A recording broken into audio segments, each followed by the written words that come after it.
चीन में जब जीवन के बाद की बात आती है तो बौद्ध धर्म के बारे में सोचा जाता है। कल मैंने जिस बात का जिक्र किया था, लेकिन भारत में जब मृत्यु के बाद के बारे में सोचा जाता है तो हिंदू धर्म के बारे में सोचा जाता है। यह असली संसार है मेरे प्यारे भारतीयों। जब वे अपने स्कूलों में सिखाते हैं कि संसार को देखो, वे कहते हैं कि यह केवल चेतना है। दुनिया की वास्तविकता पर विश्वास करें, अस्थाई। देखें कि भारत के विचारधारा स्कूलों में वे क्या सिखाते हैं। कृपया वे सही रास्ते पर हैं। क्या सुंदर चीज है। देखा जाए तो अब हम हिंदू धर्म की एक और अवधारणा के बारे में बात करेंगे, शुद्ध चार्ट्स, जो शास्त्रीय हिंदू विचार है, जो पिरामिड की शिक्षा देते हैं। धर्मशील और चरित्र का पालन करें। 2 अर्थ जीवनयापन, 3 धन पदार्थ, 3 काम सुख, इसलिए काम सूत्र आता है, ये सुख है। 4 मोक्ष, स्वतंत्रता, खुशी और पूर्ण शांति। दोस्तों, भगवान के लिए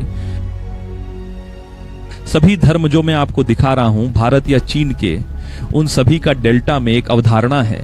3 धर्म, 3 जातियां, 3 विचारधाराएं, 3 प्रबुद्ध, 3 गुरु और अब 4 अवधारणाएं भगवान के लिए। भगवान के लिए अलविदा। मैं बहुत सारी सुंदर चीजें सिखा रहा हूं, बहुत सारी सुंदर चीजें। यहां देखो,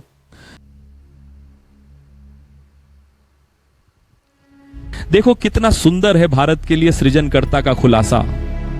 मेरे प्यारे, वे प्रचार करते हैं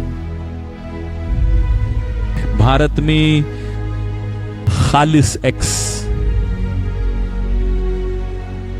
क्योंकि वे प्रचार करते हैं कि जब आप अपने अहंकार पर काबू पा लेते हैं, अपनी इच्छाओं को नियंत्रित करके, पदार्थ को नियंत्रित करके आप निर्वाण तक पहुंच सकते हैं।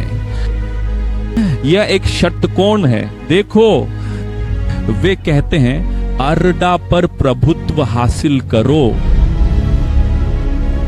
यानी तुम्हारा एथोस, ग्रीक से एथिक्स, कैरेक्टर, राइटनेस,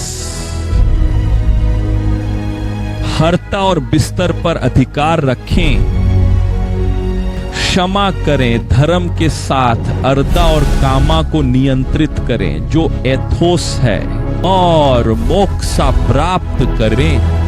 ये कितनी सुंदर चीज है। और सृजनकर्ता के हस्ताक्षर, क्या उन्हें इस चेतना की सापेक्ष समझ के लिए न्याय किया जाएगा?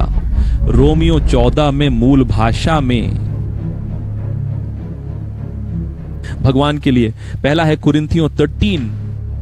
मैं कह रहा हूं कि वे सिखाते हैं, हाटा को समझें। आप इसे ट्रांसक्राइब कर सकते हैं, एक प्रिंट ले सकते हैं, पोस्ट कर सकते हैं, रीपोस्ट करें। इस वीडियो को इंडिया के पेजों पर अभी डालें। इसे 130 करोड़ भारतीयों को भेजें, अपना हिस्सा करें, धर्म के साथ अर्थ और काम को जीतें और मोक्ष प्राप्त करें। क्या आप जानते हैं कि यह क्या है? यह कहता है अपने धर्म के साथ इस जीवन के विषयों, अहंकार और सुखों को नियंत्रित करें और आपको मूषा मिलेगा। और आपके पास मूषा होगा, मूषा कुछ और नहीं बल्कि पूर्ण शांति, पूर्ण शांति। हे भगवान, ये कितना सुंदर है। आपको मोक्ष, स्वतंत्रता, खुशी और पूर्ण शांति प्राप्त होगी। योग,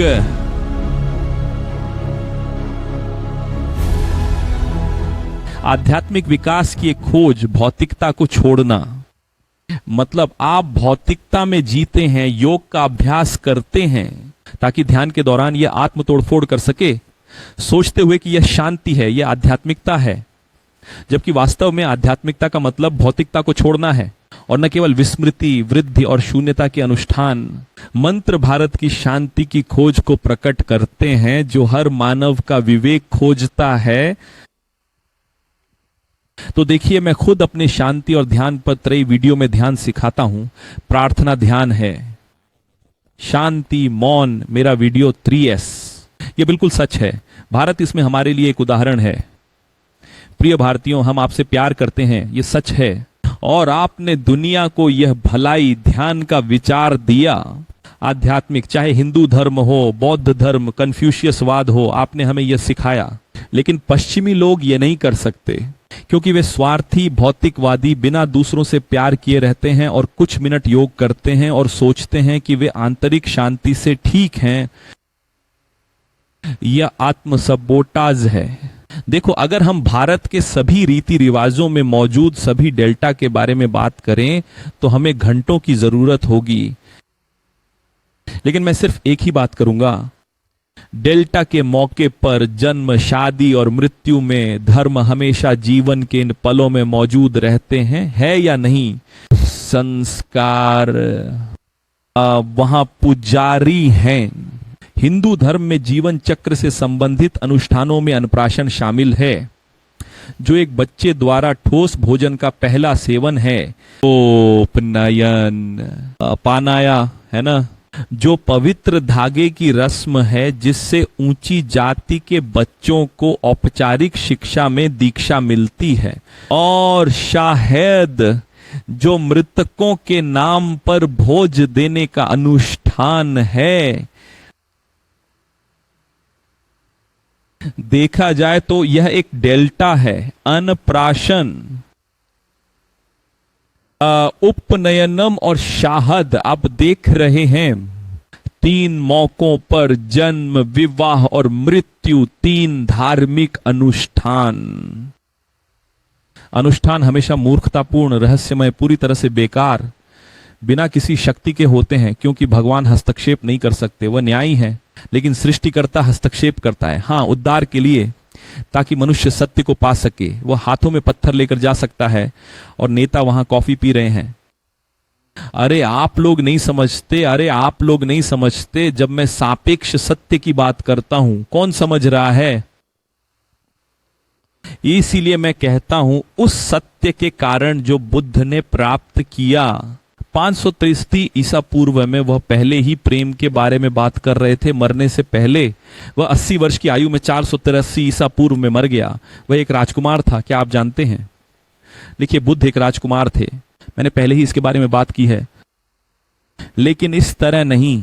आज एक खास दिन है। क्या यह भारत के बारे में है?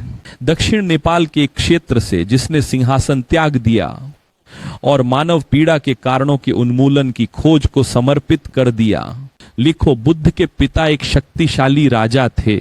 उनके पास सब कुछ था, लेकिन उन्होंने सत्ता, अस्तित्व और शक्ति को ठुकरा दिया। ये सबसे महत्वपूर्ण है, आपको इसे लिखना होगा। बुद्ध ने शैतान के डेल्टा को नकार दिया, होना, करना और शक्ति। ये मुख्य बिंदु है।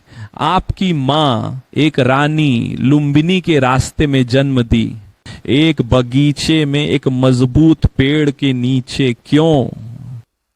क्योंकि उस समय की संस्कृति के अनुसार जब बच्चे को जन्म देने का समय आता था तो उसे अपने पिता के घर जाना पड़ता था। जिस घर में तुम्हारे पिता रहते थे, रास्ते में रोशनी के लिए समय नहीं मिला। उस समय उसने इस पेड़ के नीचे जन्म दिया। रानी माया, उसका नाम, स्वप्न देखा। भगवान के लिए ध्यान दो। सफेद हाथी के 6 सफेद दांत हैं। कितने दांत? आपके दाईं ओर प्रवेश किया और 9 महीने बाद सिद्धार्थ का जन्म हुआ। उसने सपना देखा, मैंने तुम्हें सपनों के बारे में बताया है।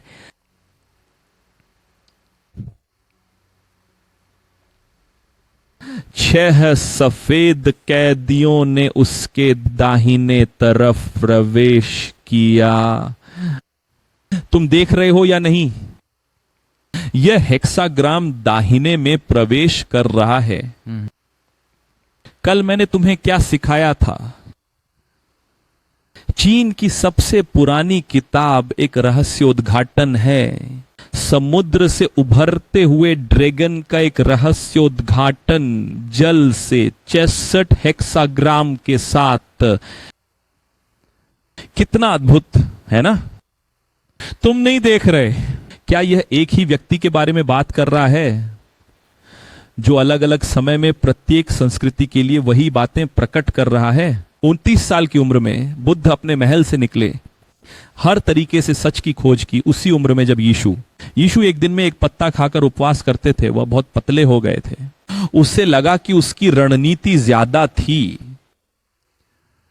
वह बहुत पतला था और लगभग डूब गया था, क्योंकि वह बहुत पतला था, केवल पानी पी रहा था और पत्ते खा रहा था।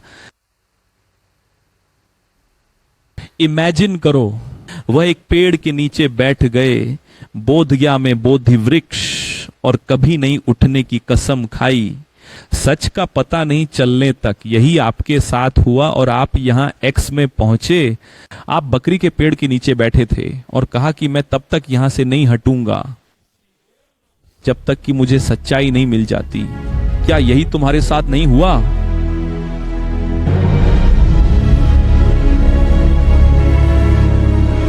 प्रलय 29 दिन पेड़ के नीचे ज्ञान प्राप्त करने की कोशिश कर रहे थे। हे मुझे यहां की सोपी का उपयोग करना होगा। और सिद्धार्थ उतरते हैं। नतीजतन उसने अपने 5 दोस्तों को खो दिया। उसके 5 दोस्तों ने कहा वह पागल हो गया है। 35 साल की उम्र में 39 दिनों के ध्यान के बाद उन्हें ज्ञान प्राप्त हुआ। चाहे वो एक किंवदंती हो या नहीं, यीशु 500 साल बाद 30 साल की उम्र में आए और 40 दिनों तक रेगिस्तान में रहे, पेड़ के नीचे। आप समझते हैं, खुद पर काबू पाते हुए होने, रहने और शक्ति को पार किया। क्या यीशु ने होने, रहने और शक्ति को पार नहीं किया? जाओ और मूल भजन 90 भजन 29 देखो, ताकि तुम सीख सको कि टेरेलिम 91 यह सृजनहार का बड़ा जाल है। तीसरी शक्ति, निस्संदेह निर्माता की अभिव्यक्तियां यहां हैं, इन कहानियों में, और बौद्ध धर्म, अनुष्ठान और रहस्यवाद में नहीं। बुद्ध के अनुसार उसने सभी राक्षसों को हरा दिया। देखो बुद्ध ने क्या कहा।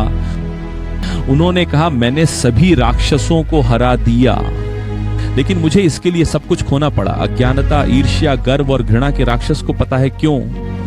क्योंकि उसने शैतान, अहंकार को हरा दिया। देखो, यह अरब शेख जो और सलोमन की मूल बाइबल कोडेक्स की कहानी जैसा है, जो कि मूल कहानियां वहां देखें। दोस्तों को खो दिया, सब कुछ खो दिया, जानने के लिए क्या? निर्माता। अगले 45 वर्षों के लिए बुद्ध ने पेड़ के नीचे जो सीखा उसे सिखाया। उन्होंने दुश्मनों, मौत की धमकियों और अपने ही जलन से भरे परिवार का सामना किया और यह न समझ सका। सिद्धार्थ की मृत्यु भारत में 80 वर्ष की आयु में हुई। इन सभी तथ्यों को जानने के बाद मुझे जवाब दें, क्या भारत पूर्ण सत्य के लिए तैयार है या नहीं?